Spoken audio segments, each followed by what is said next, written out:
High, আজকে রান্না করব খেসারি শাক। তো খেসারি শাকটাকে আমি ভাজবো। তো এখানে মাঠ থেকে তুলে আনা হয়েছে, তাই শাকগুলো এলোমেলো। তো চলো এগুলোকে ধুয়ে আমি কেটে নিই। তো শাকগুলোকে ধুয়ে জল ঝরিয়ে রেখেছিলাম, তারপর এটাকে কুচি কুচি করে কেটে নিয়েছি। কড়াইতে দিয়ে দিলাম সর্ষের তেল। তো সর্ষের তেল গরম হয়ে গেছে, তো এখানে কয়েক কোয়া রসুন আর শুকনো লঙ্কা আমি এখানে ভেজে নেব।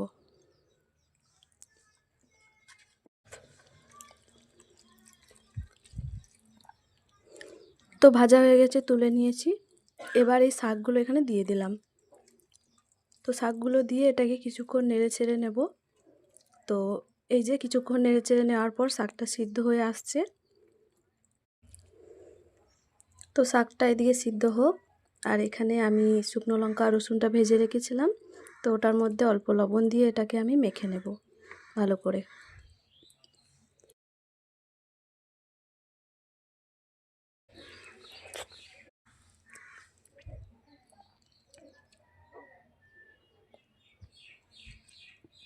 তো এটা মাখা হয়ে গেছে। তো এদিকে দেখি শাকটা সিদ্ধ হয়েছে কিনা।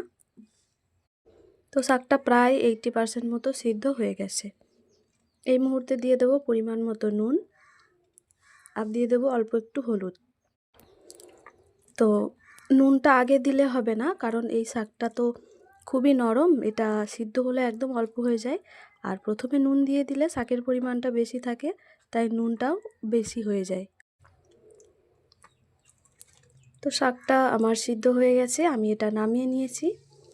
এবার লঙ্কা রসুন যেটা আমি মেখে রেখেছিলাম এই শাকের সঙ্গে, সেটা নিয়ে আমি এটাকে মাখিয়ে নেব। ব্যাস মাখিয়ে নিয়েছি, একদম রেডি হয়ে গেল। তো জীবনে প্রথমবার আমি এই শাকটা খাচ্ছি।